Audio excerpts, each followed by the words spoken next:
Hi ಸ್ನೇಹಿತರೆ, ಎಲ್ಲರಿಗೂ ಆದ್ಯ career academy Hosakote YouTube ಚಾನಲ್ಗೆ ಸ್ವಾಗತ. ಆ, ಈ ವಿಡಿಯೋಗೆ ಒಂದು ಲೈಕ್ ಕೊಡ್ತೀರಾ ಅಂತ ಎಕ್ಸ್ಪೆಕ್ಟ್ ಮಾಡ್ತಾ ಈ ಒಂದು ವಿಡಿಯೋನ ಪ್ರಾರಂಭ ಮಾಡ್ತಾ ಇದ್ದೇನೆ ಸ್ನೇಹಿತರೆ.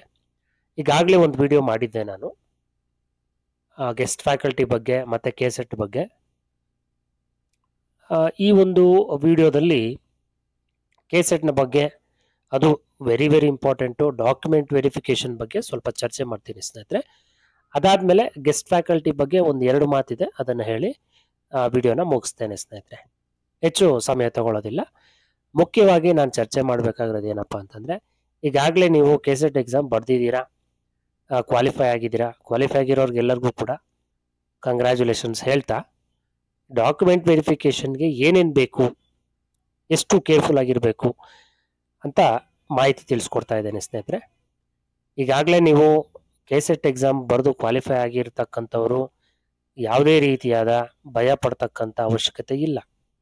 ಕಾರಣ ಏನಪ್ಪ ಅಂತಂದರೆ, ನೀವು ಈಗಾಗಲೇ ಆಲ್ರೆಡಿ ಕ್ವಾಲಿಫೈ ಆಗಿದ್ದೀರಾ, ಕಟ್ ಆಫ್ ಕೂಡ ಬಿಟ್ಟಿದ್ದಾರೆ.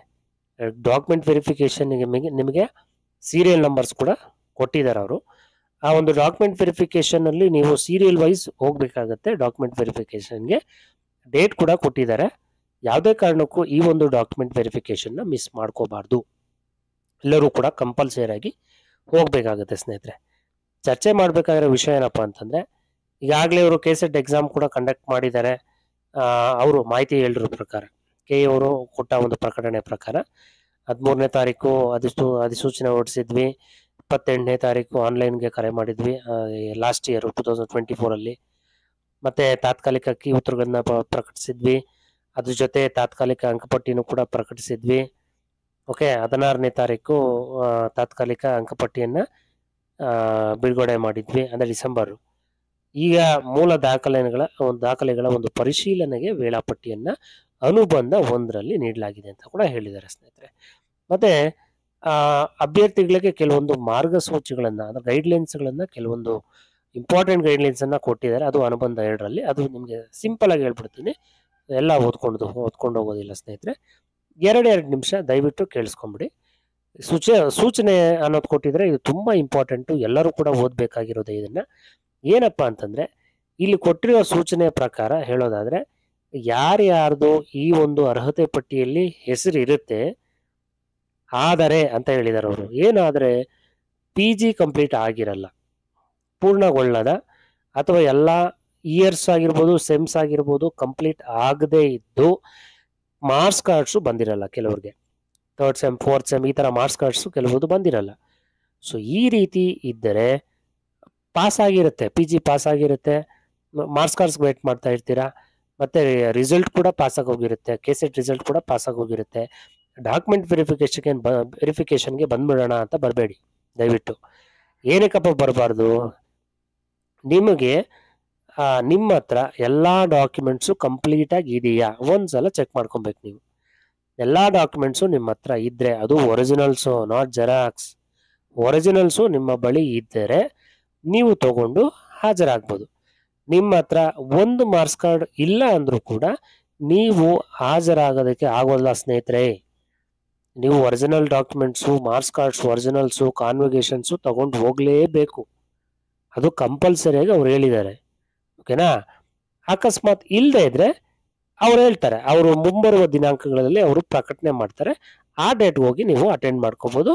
ನಿಮಗೆ 1 ಇಯರ್ 2 ಇಯರ್ ನಿಮಗೆ ಅವಕಾಶ ಇದ್ದೇ ಇರುತ್ತೆ ಸ್ನೇಹಿತರೆ. ಡಾಕ್ಯುಮೆಂಟ್ ವೆರಿಫಿಕೇಷನ್ಗೆ ನೀವು ಯಾರ್ಯಾವುದು PG ಆಗಲಿಲ್ಲ, PG ಕಂಪ್ಲೀಟ್ ಮಾಡಿಕೊಂಡು ಬರ್ಬೋದು, ಕಂಪ್ಲೀಟ್ ಎಲ್ಲ ಡಾಕ್ಯುಮೆಂಟ್ಸು ತಗೊಂಡು ಕೂಡ ಬರ್ಬೋದು. ಆದರೆ KAದಲ್ಲಿ ಮುಂಬರುವ ಒಂದು ದಿನಾಂಕದಂದು ಅವ್ರು ಹೇಳ್ತಾರೆ, ಆ ದಿನಾಂಕದಂದು ನೀವೆಲ್ಲ ಡಾಕ್ಯುಮೆಂಟ್ಸ್ನ ಕಲೆಕ್ಟ್ ಮಾಡ್ಕೊಂಡು ಹೋಗಬೇಕು. ಇದು ಇಂಪಾರ್ಟೆಂಟು. ಯಾರ್ಯಾರು PG ಕಂಪ್ಲೀಟ್ ಆಗಿಲ್ಲ, ಓಕೆ, ಕೆಲವ್ರದ್ದು ಮಾರ್ಕ್ಸ್ ಕಾರ್ಡ್ಸ್ ಇನ್ನೂ ಬಂದಿರಲ್ಲ, ರಿಸಲ್ಟ್ ಬಂದಿರಲ್ಲ, ಇಂಥವ್ರು ಮಾತ್ರ, ಅವ್ರಿಗೆ ಮಾತ್ರನೇ ಇದು ಸ್ಪೆಷಲ್ ಆಗಿ ಒಂದು ಸೂಚನೆಯನ್ನು ಕೊಟ್ಟಿದ್ದಾರೆ, ಇನ್ಸ್ಟ್ರಕ್ಷನ್. ಇದು ನಮ್ಮ ಕಾನ್ಸೆಪ್ಟ್. ಈಗ ಕೆಸೆಟ್ 2024ರಲ್ಲಿ document verification time table publish ಮಾಡಿದ್ದಾರೆ ಸ್ನೇಹಿತರೆ. ಇಲ್ಲಿ ನೀವು ತುಂಬ ಇಂಪಾರ್ಟೆಂಟ್ ಆಗಿ ಗಮನಿಸ್ಕೋಬೇಕಾಗಿರೋದೇನು, ಡೇಟು. ಯಾವ ಡೇಟಲ್ಲಿ ನಿಮ್ಮ ಸಬ್ಜೆಕ್ಟ್ದು ವೆರಿಫಿಕೇಷನ್ ನಡೆಯುತ್ತೆ ಅಂತ. ಫಸ್ಟ್ ಸೆಷನ್ ಇದೆ, ಸೆಕೆಂಡ್ ಸೆಷನ್ ಇದೆ, 3rd ಸೆಷನ್ ಇದೆ. ನೀವು ನಂದು ಸೆಕೆಂಡ್ ಸೆಷನ್ ಅಲ್ವಾ, ನಾನು 10 ಗಂಟೆಗೆ ಹೋಗೋಣ, ಥರ್ಡ್ ಸೆಷನ್ ಅಲ್ವಾ, ನಾನು 1 ಗಂಟೆಗೆ ಹೋಗೋಣ, ಬೇಡ ಸ್ನೇಹಿತರೆ. ದಯವಿಟ್ಟು ನನ್ನ ಒಂದು ಎಕ್ಸ್ಪೀರಿಯನ್ಸ್ ಹೇಳ್ತಾ ಇದ್ದೀನಿ, ಕೇಳಿಸ್ಕೊಳ್ಳಿ. ಯಾವುದೇ ಕಾರಣಕ್ಕೂ ಸೆಕೆಂಡ್ ಸೆಷನ್ ಆದರೂ ಇರಲಿ, ಥರ್ಡ್ ಸೆಷನ್ ಆದರೂ ಇರಲಿ, ನೀವು 9 ಗಂಟೆಗೆ ಅಲ್ಲಿ ಹಾಜರಿರ್ರಿ. ನಿಮ್ಮ ದಿನಾಂಕದಂದು, ನಿಮ್ಮ ಸಬ್ಜೆಕ್ಟ್ನ ಒಂದು ದಿನಾಂಕದಂದು 9 ಗಂಟೆಗೆ ನೀವು ಅಲ್ಲಿ ಹೋಗಿ ಕಾಯಬೇಕು. ಓಕೆನಾ? ಅಲ್ಲಿ ಶೆಡ್ ಇರುತ್ತೆ, ಕುತ್ಕೊಳ್ಳೋದಕ್ಕೆಲ್ಲನೂ ವ್ಯವಸ್ಥೆ ಮಾಡಿರ್ತಾರೆ, ಮೈಕ್ ಕೂಡ ಇರುತ್ತೆ, ಮೈಕಲ್ಲಿ ಅನೌನ್ಸ್ ಮಾಡ್ತಾ ಇರ್ತಾರೆ ಅವರು. ನೀವು ಅಲ್ಲಿ ಹೋಗಿ ಕುತ್ಕೋಬೇಕು. ಅಲ್ಲಿ ಕುತ್ಕೊಂಡು ಅವ್ರು ಹೇಳಿದ ಸಮಯದಂದು ವೆಯ್ಟ್ ಮಾಡಿ ಆ ನಂತರ ಹೋಗ್ಬೇಕು. ಯಾಕಂತಂದ್ರೆ ಇದು ಅವರು ಹೇಳಿದ ಸಮಯಕ್ಕೆ ನೀವು ಹೋಗದೆ ಇದ್ರೆ ಅವರು ತುಂಬಾ ಡಿಲೇ ಮಾಡ್ತಾರೆ, ನೆಕ್ಸ್ಟ್ ಡೇಟ್ ಕೊಟ್ಬಿಡ್ತಾರೆ ನಿಮಗೆ. ಅದಕ್ಕೆ ಯಾವುದೇ ಕಾರಣಕ್ಕೂ ನಿಮ್ಮ ದಿನಾಂಕದಂದು ನೀವೇನ್ ಮಾಡಬೇಕು, ಬೆಳಿಗ್ಗೆ 9 ಗಂಟೆಗೆನೆ ಅಲ್ಲಿ ರಿಪೋರ್ಟ್ ಮಾಡ್ಕೊಂಡು ಬಿಡ್ಬೇಕು. ಅಂದ್ರೆ ಒಳಗಡೆ ಲಾಗಿನ್ ಆಗ್ಬಿಡ್ಬೇಕು. ನಿಮ್ಮ ಡಾಕ್ಯುಮೆಂಟ್ ಗೇಟ್ ಬಳಿ ಪೊಲೀಸ್ ಇರ್ತಾರೆ, ಅಲ್ಲಿ ನಿಮ್ಮ ಡಾಕ್ಯುಮೆಂಟ್ಸ್ ತೋರಿಸಿ ವೆರಿಫಿಕೇಶನ್ಗೆ ಅಂತೇಳಿ ನೀವು ಒಳಗಡೆ ಎಂಟ್ರಿ ಹಾಕ್ಬಿಡ್ಬೇಕು. ಏನಾ? ಮುಖ್ಯವಾಗಿ ನೀವು ನೋಡ್ಕೋಬೇಕಾರೋದೇನು, ಯಾವ ಡೇಟಲ್ಲಿ ನನ್ನ ಸಬ್ಜೆಕ್ಟ್ದು ವೆರಿಫಿಕೇಶನ್ ಇದೆ ಅಂತ. ಓಕೆ, ಕನ್ನಡಗೆ ತುಂಬಾ ಕೇರ್ಫುಲ್ ಆಗಿ ಕೇಳಿಸ್ಕೊಳ್ಳಿ ಸ್ನೇಹಿತರೆ. ಕನ್ನಡ ಸಬ್ಜೆಕ್ಟ್ ಅವರು 13ನೇ ತಾರೀಕು, ಅಂದ್ರೆ ಇದೇ ಜನವರಿ ತಿಂಗಳಲ್ಲಿ 13ನೇ ತಾರೀಕು ನೀವು ಭೇಟಿ ಕೊಡ್ಬೇಕಾಗತ್ತೆ ಡಾಕ್ಯುಮೆಂಟ್ ವೆರಿಫಿಕೇಶನ್ಗೆ. ಅದು 1ರಿಂದ ಸೀರಿಯಲ್ ನಂಬರ್ 512 ಒಂದೇ ಸೆಷನ್ ಅಲ್ಲೇ ಮುಗಿಸ್ತಾರೆ ಅವರು. ಓಕೆನಾ? ಒಂದೇ ಸೆಷನ್ ಅಲ್ಲಿ 9 to 10 ಅಲ್ಲೇ ಮುಗಿಸ್ತಾರೆ ಅವರು, ಫಸ್ಟ್ ಸೆಷನ್ ಅಲ್ಲೇ ಮುಗಿಸ್ತಾರೆ. ಅದೇ ದಿನಾಂಕದಂದು ಸೋಷಿಯಾಲಜಿ ಇದೆ. ಓಕೆನಾ? ಅದು second session 10 to 1, 1ರಿಂದ 221 serial number. ಚೆನ್ನಾಗಿ ನೋಡಿ ಜ್ಞಾಪಕ ಇಟ್ಕೊಳ್ಳಿ. ಇನ್ನು ಅದೇ ದಿನಾಂಕದಂದು ಫಿಸಿಕಲ್ ಸೈನ್ಸು ಮತ್ತೆ ಮ್ಯಾನೇಜ್ಮೆಂಟು, ಈ ಎರಡೂ ಸಬ್ಜೆಕ್ಟ್ಸ್ಗೆ ಥರ್ಡ್ ಸೆಷನ್ ನಡೆಸ್ತಾರೆ. ಅದು 2 ಗಂಟೆಯಿಂದ 4:30 ತನಕ. ಓಕೆನಾ? ಇಲ್ಲಿ 13ನೇ ತಾರೀಕು ಕ್ಲಿಯರ್ ಆಯ್ತು. ನೆಕ್ಸ್ಟ್ ಟೈಮಿಂಗ್ಸ್ ಬೇರೆ ಇದೆ ಸ್ನೇಹಿತರೆ. ನೆಕ್ಸ್ಟ್ ಸಬ್ಜೆಕ್ಟ್ಗೆ ಟೈಮಿಂಗ್ಸ್ ಬೇರೆ ಇದೆ, ಸರಿಯಾಗಿ ನೋಡ್ಕೊಳ್ಳಿ. ಡೇಟು 15ನೇ ತಾರೀಕು. ಕಾಮರ್ಸ್ ಸಬ್ಜೆಕ್ಟ್ ಅವ್ರಿಗೆ ಫಸ್ಟ್ ಸೆಷನ್ 10 ಗಂಟೆಯಿಂದ ಸ್ಟಾರ್ಟ್ ಆಗುತ್ತೆ. ಅದು 1ರಿಂದ 410 ಸೀರಿಯಲ್ ನಂಬರ್ ಅವರು, 410 ತನಕ ಸೀರಿಯಲ್ ನಂಬರ್ ಇರೋರು 10 ಗಂಟೆಯಿಂದ 12 ಗಂಟೆ ತನಕ ನಿಮಗೆ ವೆರಿಫಿಕೇಶನ್ ನಡೆಯುತ್ತೆ. ಮತ್ತೆ ಸೆಕೆಂಡ್ ಸೆಷನ್ ಅಲ್ಲಿ ಕಾಮರ್ಸ್ ಸಬ್ಜೆಕ್ಟ್ ಅವರೇ 411ರಿಂದ 700 ಸೀರಿಯಲ್ ನಂಬರ್ ತನಕ ಸೆಕೆಂಡ್ ಸೆಷನ್ ಅಲ್ಲಿ ನಡೆಯುತ್ತೆ, 12 ಗಂಟೆಯಿಂದ 1:30 ತನಕ. ಅದಾದ್ಮೇಲೆ ಥರ್ಡ್ ಸೆಷನ್ ಕಾಮರ್ಸ್ ಅವ್ರಿಗೂ ಇದೆ, ಕಂಪ್ಯೂಟರ್ ಸೈನ್ಸ್ ಅವ್ರಿಗೂ, ಕಂಪ್ಯೂಟರ್ ಸೈನ್ಸ್ ಅಂಡ್ ಅಪ್ಲಿಕೇಶನ್ಸ್ ಅವ್ರಿಗೂ ಇದೆ. ಇಬ್ರದ್ದು ಅಟ್ ಎ ಟೈಮ್ ನಡೆಸ್ತಾರೆ. ಬೇರೆ ಬೇರೆ ರೂಮ್ಸ್ ಇರುತ್ತೆ, ಬೇರೆ ಬೇರೆ ರೂಮ್ಸ್ ಅಲ್ಲಿ ನಡೆಸ್ತಾರೆ. 701ರಿಂದ 817 ಸೀರಿಯಲ್ ನಂಬರ್, ಚೆನ್ನಾಗಿ ಜ್ಞಾಪಕ ಇಟ್ಕೋಬೇಕು. ಕಂಪ್ಯೂಟರ್ ಸೈನ್ಸ್ ಅವರು ಕೂಡ 1ರಿಂದ 206. ನೆಕ್ಸ್ಟ್ ಡೇಟ್ ಅಂದ್ರೆ 16ನೇ ತಾರೀಕು ಎಕನಾಮಿಕ್ಸ್ ಅವ್ರಿಗಿರುತ್ತೆ. ಸೇಮ್ ಸೆಷನ್ ಇಲ್ಲಿ 10 to 12. ಎಕನಾಮಿಕ್ಸ್ ಅವ್ರಿಗೆ 1 to 400, ಮತ್ತೆ ಎಕನಾಮಿಕ್ಸ್ ಅವ್ರಿಗೆ 400 to 463. ಇಂಗ್ಲಿಷ್ ಅವ್ರಿಗೆ 1 to 200, ಮತ್ತೆ ಇಂಗ್ಲಿಷ್ ಅವ್ರಿಗೆ 201 to 456. ಎಜುಕೇಶನ್ ಅವ್ರಿಗೆ 1 to 84. ಓಕೆನಾ? ಇಲ್ಲಿ ನೋಡ್ಕೊಳ್ಳಿ ಟೈಮ್ ಟೇಬಲ್, ನಾನು ಎಲ್ಲ ಓದಕ್ ಹೋಗಲ್ಲ, ನೋಡ್ಕೊಂಬಿಡಿ. ಡೇಟ್ ಮಾತ್ರ ಹೇಳ್ತೀನಿ ನಾನು. 17ನೇ ತಾರೀಕು ಲೈಫ್ ಸೈನ್ಸ್ ಅವ್ರಿಗಿದೆ, ಮತ್ತೆ ಮ್ಯಾಥಮ್ಯಾಟಿಕಲ್ ಸೈನ್ಸ್ ಅವ್ರಿಗಿದೆ, ಹಿಸ್ಟ್ರಿ ಅವ್ರಿಗಿದೆ, ಪೊಲಿಟಿಕಲ್ ಸೈನ್ಸ್ ಅವ್ರಿಗಿದೆ. ಓಕೆ, ಮತ್ತೆ 18ನೇ ತಾರೀಕು ಸಾರಿ, ಇಲ್ಲಿ 17ನೇ ತಾರೀಕು ಲೈಫ್ ಸೈನ್ಸ್ ಅವ್ರಿಗೆ ಮತ್ತೆ ಮ್ಯಾಥಮ್ಯಾಟಿಕಲ್ ಸೈನ್ಸ್ ಅವ್ರಿಗೆ ಮಾತ್ರನೇ.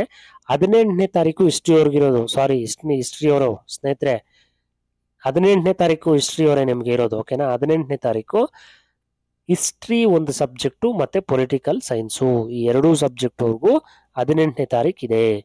20ನೇ ತಾರೀಕು ಕೆಮಿಕಲ್ ಸೈನ್ಸ್ ಅವರು, ತುಂಬಾ ಸಬ್ಜೆಕ್ಟ್ಸ್ ಇದೆ 20ನೇ ತಾರೀಕು, ತುಂಬಾ ಸಬ್ಜೆಕ್ಟ್ಸ್ ಅವರು. ಮಾಸ್ ಕಮ್ಯುನಿಕೇಶನ್ ಅಂಡ್ ಜರ್ನಲಿಸಮ್ ಇರ್ಬೋದು, physical education, Hindi, Marathi, folk literature, environmental science, visual arts, performing arts, psychology, geography, ಮತ್ತೆ ಸಾಂಸ್ಕೃತ, ಮ್ಯೂಸಿಕ್, ಸೋಷಿಯಲ್ ವರ್ಕು, ಲಾ.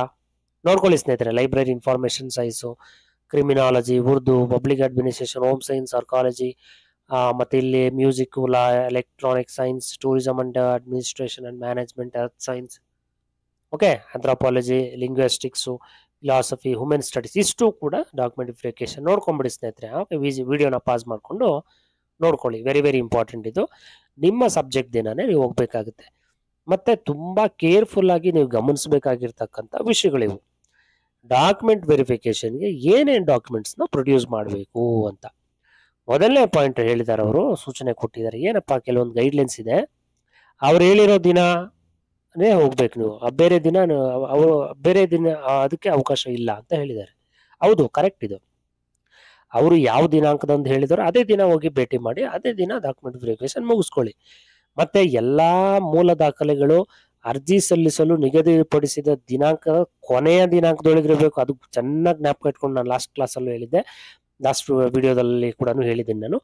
ಅಪ್ಲೈ ಮಾಡ್ತೀರಲ್ವಾ, ಅಪ್ಲೈ ಮಾಡೋ ಡೇಟ್ಗಿಂತ ಹಿಂದೆ ಇರಬೇಕು ಎಲ್ಲ ಒಂದು ಡಾಕ್ಯುಮೆಂಟ್ಸು, ಹಿಂದಿನ ಡೇಟ್ಗೆ ಇರಬೇಕು ಡಾಕ್ಯುಮೆಂಟ್ಸು. ನೀವು ಅಪ್ಲೈ ಮಾಡಿರ್ತೀರಲ್ವಾ ಕೆಸೆಟ್ಟು, ಆ ಡೇಟ್ಗಿಂತ ಹಿಂದಿನ ಡೇಟ್ಗೆ ಇರಬೇಕು ಎಲ್ಲ ಡಾಕ್ಯುಮೆಂಟ್ಸು, ಕ್ಯಾಸ್ಟು, ಇನ್ಕಮ್ಮು ಏನೇ ಆಗಿರ್ಬೋದು, ಏನಾ, ಎಲ್ಲ ಡಾಕ್ಯುಮೆಂಟ್ಸು ಹಿಂದಿನ ಡೇಟ್ಗೆ ಇರಬೇಕು. ಚೆನ್ನಾಗಿ ಜ್ಞಾಪಕ ಇಟ್ಕೊಳ್ಳಿ. ಅದಾದ್ಮೇಲೆ ನೆಕ್ಸ್ಟ್ ಇರೋದಲ್ಲ ಇಲ್ಲಿ, ಅಂದ್ರೆ ಮಾರ್ಕ್ಸ್ ಕಾರ್ಡ್ಸ್ ಇರ್ಬೋದು ಅವೆಲ್ಲನು. ಓಕೆ, ಇಲ್ಲಿ ನೋಡಿ 2 ಸೆಟ್ ಜೆರಾಕ್ಸ್ ತಗೊಬೇಕು ಸ್ನೇಹಿತರೆ. ನೀವು original marks cards, original documents ಏನೇನಿದೆ ಅದ್ರ ಜೊತೆ 2 ಸೆಟ್ ಜೆರಾಕ್ಸ್ ಮಾಡಿಸ್ಕೊಳ್ಳಿ. ಕೆಲವು ಒಂದೇ ಸೆಟ್ ತಗೊಂಡ್ಬಂದಿರ್ತಾರೆ, ನಾನು ನೋಡಿದ್ದೀನಿ. 2 ಸೆಟ್ ಜೆರಾಕ್ಸ್ ಮಾಡಿಸ್ಕೊಂಡು ಸೆಪ್ರೇಟ್ ಆಗಿ ನೀಟಾಗಿ ಪಿನ್ ಮಾಡ್ಕೊಂಡು ಬಂದ್ಬಿಡಿ ಸ್ನೇಹಿತರೆ. ಮತ್ತೆ ಇಲ್ಲಿ ಕೇಳಿದ್ದಾರೆ ಪಾಯಿಂಟ್ ನಂಬರ್ 1 ಹಾಲ್ ಟಿಕೆಟ್ 1, ಮತ್ತೆ ನಿಮ್ಮ ಆಧಾರ್ ಕಾರ್ಡು ಒರಿಜಿನಲ್ ಇರಬೇಕು, ಜೆರಾಕ್ಸ್ ಬೇಡ. ಆಧಾರ್ ಕಾರ್ಡು, ಹಾಲ್ ಟಿಕೆಟ್, ನಿಮ್ಮ ಎಲ್ಲಾ ಸೆಮಿಸ್ಟರ್ಗಳ ಮಾರ್ಕ್ಸ್ ಕಾರ್ಡು ಮತ್ತೆ ಕಾನ್ವಿಕೇಶನ್. ಪಾಸಿಂಗ್ ಸರ್ಟಿಫಿಕೇಟ್ ಅಂದ್ರೆ ಅದೇ ಕಾನ್ವಿಕೇಶನ್ನೇ. ಓಕೆ, ಮತ್ತೆ PhD ಸರ್ಟಿಫಿಕೇಟ್ ಕೂಡ ಕೇಳಿದ್ದಾರೆ. ಅದು ಯಾರ್ಯಾರಿಗೆ ಅಪ್ಲೈ ಆಗುತ್ತೋ ಅವ್ರಿಗೆ ಅಪ್ಲೈ ಆಗಿರುತ್ತೆ. ಅಲ್ಲಿ ಅಪ್ಲೈ ಮಾಡ್ಬೇಕಾದ್ರೆ ಅವರು ಎಂಟ್ರಿ ಮಾಡಿರ್ತಾರೆ ಕೆಲವರು. ಅದು 1991ಗಿಂತ ಮೊದಲಿರಬೇಕು ಸ್ನೇಹಿತರೆ. ಓಕೆ, ಪೂರ್ವದಲ್ಲಿ ಪಡೆದಿದ್ದರೆ ಮಾತ್ರ ಏನಾ PhD ಯಾರ್ಯಾರಿಗೆ ಅಪ್ಲೈ ಆಗುತ್ತೋ ಅದು ಅವ್ರಿಗೆ ಅಪ್ಲೈ ಆಗುತ್ತೆ. ಇದು ಎಲ್ಲರೂ ತಲೆ ಕೆಡಿಸ್ಕೋಬೇಡಿ. ಇಲ್ಲಿ ಏನಾದರೂ ರಿಸರ್ವೇಷನ್ಸ್ ಏನಾದರೂ ನೀವು ಕೋರಿದ್ರೆ, ಕ್ಯಾಸ್ಟು, ಇನ್ಕಮ್ಮು ಈ ಥರ ಏನಾದರೂ ರಿಸರ್ವೇಷನ್ಸ್ ಕೋರಿದ್ರೆ ಅವನ್ನ ಕಂಪಲ್ಸರಿಯಾಗಿ ತೊಗೊಂಡು ಹೋಗಲೇಬೇಕು ನೀವು. ಅಕಸ್ಮಾತ್ ನೀವು ಏನಾದರೂ ತೊಗೊಂಡು ಹೋಗದೇ ಇದ್ದಾಗ ಅಲ್ಲಿ ಪ್ರಾಬ್ಲಮ್ ಕ್ರಿಯೇಟ್ ಮಾಡ್ಕೋತೀರಾ. ಯಾಕಂತಂದ್ರೆ ಕೆಲವರು ಕ್ಯಾಟಗರಿಯಲ್ಲಿ ಸೆಲೆಕ್ಷನ್ ಆಗಿರ್ತೀರಾ.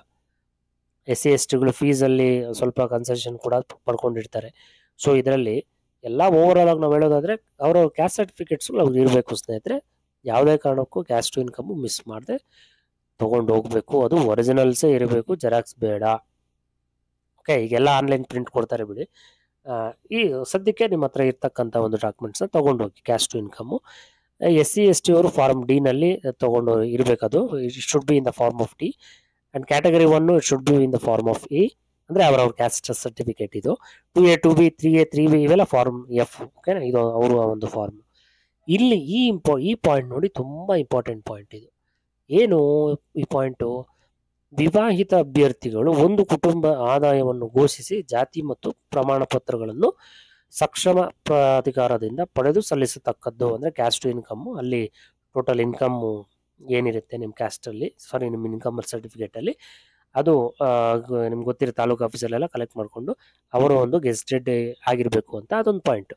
ನೆಕ್ಸ್ಟ್ ಪಾಯಿಂಟ್ ಇಂಪಾರ್ಟೆಂಟು, ಯಾರ್ಯಾರು ಮಹಿಳಾ ವಿವಾಹಿತ ಅಭ್ಯರ್ಥಿಗಳಿರ್ತೀರಾ ಅವರು ನೋಡಿ, ಮದುವೆ ಆಗಿರೋ ಹೆಣ್ಣುಮಕ್ಕಳು, ಓಕೆನಾ, ಮದುವೆ ಆಗಿರೋ ಹೆಣ್ಮಕ್ಳಿಗೆ ಹೇಳ್ತಾ ಇದ್ದೀನಿ ನಾನು.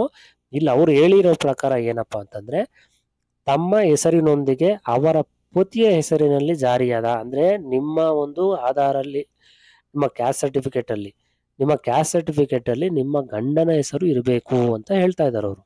ಓಕೆ, ಅಪ್ಪನ ಹೆಸರು ಇರಬಾರ್ದು, ಪತಿಯ ಹೆಸರಲ್ಲಿ ಜಾರಿಯಾದ ಕ್ಯಾಸ್ಟ್ ಮತ್ತೆ ಇನ್ಕಮ್ ಇರಬೇಕು ಅಂತ ಹೇಳಿದ್ರು. ಈ ಪಾಯಿಂಟ್ ಚೆನ್ನಾಗಿ ಕೇಳಿಸ್ಕೊಂಬಿಡಿ.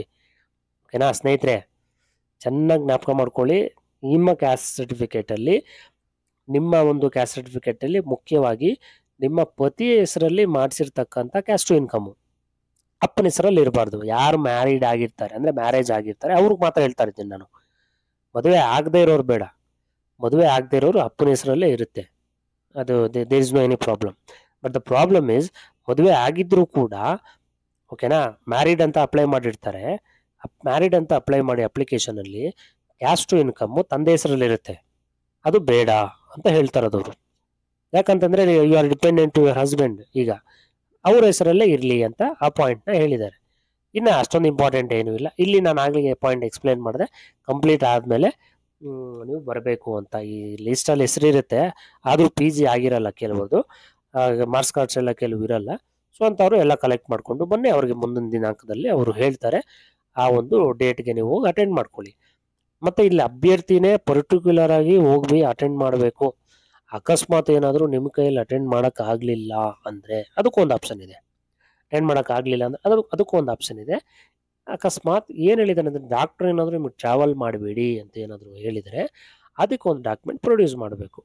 ಏನಾ ಸುಮ್ಮನೆ ಈಗ ಎಷ್ಟೋ ಜನ ನಾನು ಲಾಸ್ಟ್ ಟೈಮ್ ನೋಡ್ಬೇಕಾರೆ ಅಬ್ಸರ್ವ್ ಮಾಡ್ಬೇಕಾರೆ ನಾನು ಗಮನಿಸಿದ್ದೀನಿ, ಎಷ್ಟೊಂದು ಜನ ಡಾಕ್ಯುಮೆಂಟ್ ವೆರಿಫಿಕೇಷನ್ ಬರದೆ ನೆಕ್ಸ್ಟ್ ಡೇಟ್ ಅವರು ಅಟೆಂಡ್ ಮಾಡಬೇಕಾಗಿರೋ ಒಂದು ಸಂದರ್ಭದಲ್ಲಿ ಡಾಕ್ಟರ್ ಸರ್ಟಿಫಿಕೇಟು ಮೆಡಿಕಲ್ ಸರ್ಟಿಫಿಕೇಟ್ ಏನೂ ತಂದಿರಲ್ಲ, ಹಾಗೆ ಬಂದಿರ್ತಾರೆ. ಅಂಥದಕ್ಕೆಲ್ಲ ಅವಕಾಶ ಕೊಡಲ್ಲ ಅವರು. ಓಕೆ, ಸೊ ಅದಕ್ಕೆ ನೀವು ವಿತ್ ಡಾಕ್ಯುಮೆಂಟ್ಸ್ನ ತೊಗೊಂಡು ಡಾಕ್ಟರ್ ಸರ್ಟಿಫಿಕೇಟ್ ಮೆಡಿಕಲ್ ಸರ್ಟಿಫಿಕೇಟ್ ಏನಾದರೂ ಇದ್ದರೆ ನೈಜತೆ ಇರಲಿ ಅದರಲ್ಲಿ. ಓಕೆನಾ, ಸುಮ್ಮನೆ ಎಲ್ಲ ಮಾಡಿಸ್ಕೊಂಡು ಬರಬೇಡಿ, ನೈಜತೆ ಇರಲಿ. ಸೊ ಈ ರೀತಿ ಒಂದು ಪ್ರಾವಿಷನ್ ಇದೆ ಅಂಥವ್ರಿಗೆ. ಅಭ್ಯರ್ಥಿಗಳು ಮೂಲ ದಾಖಲೆ ಸಮಯದಲ್ಲಿ ಸಂಬಂಧಪಟ್ಟ ಪ್ರಮಾಣ ಪತ್ರಗಳನ್ನು ಏನಾದರೂ ತೋರಿಸದೇ ಇದ್ರೆ, ನೀವು ಹಾಜರುಪಡಿಸದೇ ಇದ್ರೆ ನಿಮ್ಮನ್ನು ಅರ್ಹರೆಂದು ಪರಿಗಣಿಸಲಾಗುವುದಿಲ್ಲ. ಕೊಡಲ್ಲ ಅವ್ರು ಸರ್ಟಿಫಿಕೇಟ್. ಡಾಕ್ಯುಮೆಂಟ್ ವೆರಿಫಿಕೇಷನ್ನೇ ಮಾಡಲ್ಲ ಅವರು. ಕಳಿಸ್ತಾರೆ ಮನೆಗೆ. ತುಂಬ ಕೇರ್ಫುಲ್ ಆಗಿರ್ಬೇಕು ನೀವು. ಡಾಕ್ಯುಮೆಂಟ್ ವೆರಿಫಿಕೇಷನ್ಗೆ ಏನೇನು ಅಪ್ಲೈ ಮಾಡಿದ್ರೋ ಅದನ್ನು ತೊಗೊಂಡೋಗಿ. ಏನೇನು ಅಪ್ಲೈ ಮಾಡಿದ್ದೀರಾ ನೀವು, ಅಪ್ಲಿಕೇಶನ್ ಹಾಕ್ಬೇಕಾದ್ರೆ ಏನೇನು ಟಿಕ್ ಮಾಡಿದಿರಿ, ಏನೇನು ಫಿಲ್ ಮಾಡಿದಿರಿ, ಮತ್ತು ಏನೇನು ಡಾಕ್ಯುಮೆಂಟ್ಸ್ ಇದೆ ಒರಿಜಿನಲ್ಸ್ ಎಲ್ಲ ತೊಗೊಂಡೋಗಿ. ಮತ್ತು ಕೆಲವರು ಫೀಸ್ ಕಟ್ಟೋ ಚಲನ್ ಬರಬೇಕಂತ ಅಲ್ಲಿ ಕೇಳಿಲ್ಲ. ಓಕೆ, ಅಲ್ಲಿ ಕೇಳಿಲ್ಲ. ನೀವು ಅದ್ರ ಬಗ್ಗೆ ತಲೆ ಕೆಡಿಸ್ಕೊಳ್ಳೋ ಅವಶ್ಯಕತೆ ಇಲ್ಲ. ನಿಮ್ಮ ಹತ್ರ ಅಪ್ಲಿಕೇಶನ್ ಇದೆಯಾ, ಅಪ್ಲಿಕೇಶನ್ ತೊಗೊಂಡೋಗಿ. ಅಕಸ್ಮಾತ್ ಹಾಲ್ ಟಿಕೆಟ್ ಏನಾದರೂ ಮಿಸ್ ಆಯಿತಾ, ಇನ್ ಕೇಸ್ ನಾನು ಹೇಳೋದು ಇಲ್ಲಿ ಕೊಟ್ಟಿದ್ದಾರೆ ಅವರು, ಹಾಲ್ ಟಿಕೆಟ್ ಮಿಸ್ ಆದರೆ ತಲೆ ಕೆಡಿಸ್ಕೊಳ್ಳೋ ಅವಶ್ಯಕತೆ ಇಲ್ಲ. ಡೈರೆಕ್ಟಾಗಿ ನೀವು ಅಪ್ಲಿಕೇಶನ್ ತೊಗೊಂಡೋಗಿ ಸ್ನೇಹಿತರೆ, ಆಗುತ್ತೆ. ಅದಕ್ಕೆ ಪ್ರಾವಿಷನ್ ಇದೆ. ಯಾಕಂದರೆ ನೀವು ಬರೆದಿರ್ತೀರಾ, ಕ್ವಾಲಿಫೈ ಆಗಿರ್ತೀರಾ. ಹಾಲ್ ಟಿಕೆಟ್ ಬಿಟ್ಟು ಇನ್ನೆಲ್ಲ ಡಾಕ್ಯುಮೆಂಟ್ಸು ನಿಮ್ಮ ಹತ್ರ ಇರುತ್ತೆ, ತಲೆ ಕೆಡಿಸ್ಕೊಳ್ಳೋ ಅವಶ್ಯಕತೆ ಇಲ್ಲ. ಅಯ್ಯೋ ನನ್ನ ಹತ್ರ ಹಾಲ್ ಟಿಕೆಟ್ ಇಲ್ವೇ, ಕಮೆಂಟ್ ಸೆಕ್ಷನಲ್ಲಿ ಹಾಕ್ತೀರಾ, ನನಗೆ ಗೊತ್ತು. ಹಾಲ್ ಟಿಕೆಟ್ ಇಲ್ಲ, ನಾನೇನು ಮಾಡಲಿ, ಚಲನ್ ಇಲ್ಲ, ನಾನೇನು ಮಾಡಲಿ ಅಂತ. ಬರೆದಿರೋದೇ ಉಂಟು, ಕ್ವಾಲಿಫೈ ಆಗಿರೋದೇ ಉಂಟು. ನಿಮ್ಮ ಎಲ್ಲ ಡಾಕ್ಯುಮೆಂಟ್ಸು ಕೂಡ ಬೇರೆ ಮಾರ್ಕ್ಸ್ ಕಾರ್ಡ್ಸು ಕಾನ್ವಿಕೇಷನ್ ಎಲ್ಲ ಇದ್ದು ಹಾಲ್ ಟಿಕೆಟ್ ಒಂದು ಇಲ್ಲದೆ ಇದ್ರೆ ತಲೆನೇ ಕೆಡಿಸ್ಕೊಳ್ಳೋ ಅವಶ್ಯಕತೆ ಇಲ್ಲ. ಬನ್ನಿ. ಅಕಸ್ಮಾತ್ ಒರಿಜಿನಲ್ ಇಲ್ಲ, ಜೆರಾಕ್ಸ್ ಮಾತ್ರ ಇದೆಯಾ, ಅದನ್ನು ತೊಗೊಂಡು ಬನ್ನಿ. ಭಯ ಪಡೋ ಅವಶ್ಯಕತೆ ಇಲ್ಲ. ಧೈರ್ಯವಾಗಿ ಬಂದು ಡಾಕ್ಯುಮೆಂಟ್ ವೆರಿಫಿಕೇಷನ್ ಮಾಡಿಸ್ಕೊಂಡು ಹೋಗಿ ಸ್ನೇಹಿತರೆ. ಎಲ್ಲರಿಗೂ ಒಳ್ಳೇದಾಗಲಿ. ಮತ್ತು ಇನ್ನೊಂದು ಸ್ಮಾಲ್ ಇನ್ಫಾರ್ಮೇಷನ್ ಇದೆ. ಇದು 10ನೇ ತಾರೀಕು ಗೆಸ್ಟ್ ಫ್ಯಾಕಲ್ಟೀಸ್ ಬಗ್ಗೆ ಒಂದು ಸ್ಮಾಲ್ ಇನ್ಫಾರ್ಮೇಷನ್ನು. 10ನೇ ತಾರೀಕು ನಮಗೆ ಅಂದರೆ ಇವತ್ತೇ ನಮಗೆ ಬಿಟ್ಟಿರ್ತಕ್ಕಂಥ ಒಂದು ಶೆಡ್ಯೂಲು. ಏನು ಗೆಸ್ಟ್ ಫ್ಯಾಕಲ್ಟೀಸ್ದು ಸ್ವಲ್ಪ ಚೇಂಜ್ ಆಗಿದೆ ಸ್ನೇಹಿತರೆ. ಎಲ್ಲ ಆಲ್ರೆಡಿ ಅಪ್ಲೈ ಮಾಡಿದ್ದೀರಾ, ಗೆಸ್ಟ್ ಫ್ಯಾಕಲ್ಟೀಸ್ ಎಲ್ಲ ಅಪ್ಲೈ ಮಾಡಿದ್ದೀರಾ. ಅದನ್ನು ಎಡಿಟ್ ಮಾಡೋದಕ್ಕೆ ಪ್ರಾರಂಭ ಮಾಡಿದ್ದು, ಅಂದರೆ ಅಪ್ಲೈ ಮಾಡೋದಕ್ಕೆ 3ನೇ ತಾರೀಕು ಸ್ಟಾರ್ಟ್ ಮಾಡಿದ್ರು. ಅದನ್ನೀಗ 11ನೇ ತಾರೀಕು ತನಕ ಎಕ್ಸ್ಟೆಂಡ್ ಮಾಡಿದ್ದಾರೆ. ಅದೊಂದು ಪಾಯಿಂಟು. ಅದಾದಮೇಲೆ ಮೆರಿಟ್ ಲಿಸ್ಟು ಬಿಡ್ತಾರೆ ನಮ್ಗೆ 13ನೇ ತಾರೀಕು. ಅದೊಂದು ಜ್ಞಾಪ ಇಟ್ಕೊಂಡಿರಿ. ಆಮೇಲೆ ಮೆರಿಟ್ ಲಿಸ್ಟ್ ಕೊಟ್ಟ ನಂತರ ಅವ್ರು ನಮಗೆ ಟೈಮ್ ಕೊಡ್ತಾರೆ 2 ದಿನ. 13ನೇ ತಾರೀಕು 14ನೇ ತಾರೀಕು 2 ದಿನ ಟೈಮ್ ಕೊಡ್ತಾರೆ. ಏನಕ್ಕೆ? ಎಡಿಟ್ ಮಾಡ್ಕೊಳ್ಳೋಕ್ಕೆ. ಮೆರಿಟ್ ಲಿಸ್ಟ್ ಬಿಟ್ಟ ಮೇಲೆ ಎಡಿಟ್ ಮಾಡ್ಕೊಳ್ಳೋಕೆ ಟೈಮ್ ಕೊಡ್ತಾರೆ. ಅದಾದಮೇಲೆ ವರ್ಕ್ ಲೋಡ್ ಪ್ರಕಟಣೆ ಮಾಡ್ತಾರೆ. ಅದು 16ನೇ ತಾರೀಕು. ವರ್ಕ್ ಲೋಡ್ ಅಲ್ಲಿ ನೋಡ್ಕೊಳ್ಳಿ, ವರ್ಕ್ ಲೋಡಲ್ಲಿ ಯಾವ ಕಾಲೇಜಲ್ಲಿ ಇದೆ ಅಂತ, ಯಾವ ಕಾಲೇಜಲ್ಲಿ ಎಷ್ಟೆಷ್ಟಿದೆ ಅಂತ ನೋಡಿಕೊಂಡು ಕಾಲೇಜ್ ಕೋಡ್ಗಳು ಬರ್ಕೊಂಬಿಡ್ಬೇಕು ನೀವು. ಯಾವ ಕಾಲೇಜಲ್ಲಿ ಎಷ್ಟು ಅವರ್ ಇದೆ, ಎಷ್ಟು ಪೋಸ್ಟ್ ಇದೆ, ಮತ್ತು ಕಾಲೇಜ್ ಕೋಡ್ ಏನು. ಯಾಕಂದರೆ ಕೌನ್ಸ್ಲಿಂಗ್ ಅಟೆಂಡ್ ಮಾಡ್ಬೇಕಾದ್ರೆ ನೀವು ಕೋಡ್ ಹೇಳಬೇಕು ಸ್ನೇಹಿತರೆ. ಕಾಲೇಜ್ ಹೆಸರು ಹೇಳಿದ್ರೆ ಬೈತಾರೆ. ಕೌನ್ಸ್ಲಿಂಗ್ ಅಟೆಂಡ್ ಮಾಡ್ಬೇಕಾದ್ರೆ ಕಾಲೇಜ್ ಕೋಡ್ ಹೇಳ್ಬೇಕು ನೀವು. ಎಷ್ಟೋ ಜನ ಬೈಸ್ಕೋತಾರೆ, ಕಾಲೇಜ್ ಕೋಡ್ ಜ್ಞಾಪಕ ಇಲ್ವ ನಿಮಗೆ ಅಂತಾರೆ. ಯಾಕಂದರೆ ನೀವು ಅದೇ ಮಾಡಬೇಕೀಗ. ಕಾಲೇಜ್ ನೋಡ್ಕೊಳ್ಳಿ, ಕಾಲೇಜ್ ಪಕ್ಕದಲ್ಲೇ ಕೋಡ್ ಇರುತ್ತೆ, ಆ ಕೋಡ್ನ ಬರ್ಕೊಂಬಿಡಿ. ನೀವು ಕೋಡ್ ಹೇಳಿದ ತಕ್ಷಣ ಅವ್ರು ಟಕ್ ಅಂತ ಅವರು ಇಮಿಡಿಯೇಟ್ಲಿ ಕೌನ್ಸ್ಲಿಂಗಲ್ಲಿ ಓಪನ್ ಮಾಡ್ತಾರೆ. ಆ ಕಾಲೇಜ್ದು ಬರುತ್ತೆ ನಮಗೆ ಡೀಟೇಲ್ಸು, ಕಾಲೇಜಲ್ಲಿ ಎಷ್ಟು ಅವೈಲೇಬಲ್ ಪೋಸ್ಟಸ್ ಇದೆ. ಆಗ ನೀವು ಫುಲ್ ಟೈಮಾ ಪಾರ್ಟ್ ಟೈಮಾ, ಫುಲ್ ಟೈಮ್ ಇದ್ದರೆ ಫುಲ್ ಟೈಮ್ ತೊಗೊಳ್ಳಿ, ಪಾರ್ಟ್ ಟೈಮ್ ಇದ್ದರೆ ಪಾರ್ಟ್ ಟೈಮ್ ತೊಗೊಳ್ಳಿ. ಆಯಿತಾ? ಮತ್ತು ಮೆರಿಟ್ ಲೀಸ್ಟು ಬಿಡ್ತಾರಲ್ವಾ, ಆ ಮೆರಿಟ್ ಲಿಸ್ಟು ಬಿಟ್ಟಾಗ ನಾವು ಕೌನ್ಸ್ಲಿಂಗ್ ಯಾವತ್ತು ನಡೆಯುತ್ತೆ? 20ರಿಂದ 29ನೇ ತಾರೀಕು ಕೌನ್ಸ್ಲಿಂಗ್ ನಡೆಯುತ್ತೆ. ಅದು ಶತಸಿದ್ಧ. ಕೌನ್ಸ್ಲಿಂಗ್ ನಡೆಯೋದು 100% ನಡೆಸ್ತಾರೆ. ಈ ತಿಂಗಳಲ್ಲಿ ಎಲ್ಲ ಪ್ರೊಸೆಸ್ಸು ಮುಗಿಸ್ಬಿಡ್ತಾರೆ. ಫೆಬ್ರವರಿ 1ನೇ ತಾರೀಕಿಂದನೇ ನಿಮಗೆ ಹೋಗಿ ಡ್ಯೂಟಿ ಜಾಯಿನ್ ಮಾಡ್ಕೋಬೇಕಾಗತ್ತೆ, ಡಾಕ್ಯುಮೆಂಟ್ ವೆರಿಫಿಕೇಷನ್ ಮಾಡಿಸ್ಕೊಂಡು. ಓಕೆನಾ? ಕೌನ್ಸ್ಲಿಂಗ್ನಲ್ಲಿ ಕಾಲೇಜ್ ಯಾರ್ಯಾರು ಆಯ್ಕೆ ಮಾಡ್ಕೊಂಡಿರ್ತಾರೆ, ಆ ಸೆಲೆಕ್ಟ್ ಮಾಡ್ಕೊಂಡಿರ್ತಕ್ಕಂಥ ಕ್ಯಾಂಡಿಡೇಟ್ಸ್ ಲಿಸ್ಟು. ಈಗ ಫಾರ್ ಎಕ್ಸಾಂಪಲ್ ನಾನು ಯಾವುದೋ ಒಂದು ಕಾಲೇಜ್ ಸೆಲೆಕ್ಟ್ ಮಾಡ್ಕೊಂಡಿರ್ತೀನಿ, ಬೆಂಗಳೂರಲ್ಲಿ RC ಕಾಲೇಜು ಅಂತ. ಈಗ RC ಕಾಲೇಜಲ್ಲಿ ಇಷ್ಟು ಜನ ಸೆಲೆಕ್ಟ್ ಮಾಡ್ಕೊಂಡಿದ್ದಾರೆ, ಅಥವಾ ನನ್ನ ಹೆಸರು ಪಕ್ಕ RC ಕಾಲೇಜು ಅಂತ ಇರುತ್ತೆ.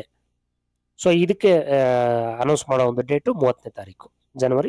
ಇದೇ ತಿಂಗಳು 30ನೇ ತಾರೀಕು. ಈ ತಿಂಗಳಲ್ಲಿ ಎಲ್ಲ ಪ್ರೊಸೆಸ್ಸು ಮುಗಿಸ್ತಾರೆ. ನೆಕ್ಸ್ಟ್ ಫೆಬ್ರವರಿ ಫಸ್ಟ್ ವೀಕಿಂದಾನೇ ನೀವು ಡ್ಯೂಟಿ ರಿಪೋರ್ಟ್ ಮಾಡ್ಕೋಬೇಕಾಗಿದೆ ಆಯಾ ಕಾಲೇಜುಗಳಲ್ಲಿ ಡಾಕ್ಯುಮೆಂಟ್ ವೆರಿಫಿಕೇಷನ್ ಮಾಡಿಸ್ಕೊಂಡು. ಸೊ ಇಷ್ಟು ಸ್ನೇಹಿತರೆ. ಇನ್ನೂ ಏನಾದರೂ ಡೌಟ್ಸ್ ಇದ್ದರೆ ಕಮೆಂಟ್ ಸೆಕ್ಷನಲ್ಲಿ ಹಾಕಿ, ನಾನು ನಿಮಗೆ ರಿಪ್ಲೈ ಮಾಡ್ತೀನಿ. ಥ್ಯಾಂಕ್ ಯು ಸ್ನೇಹಿತರೆ.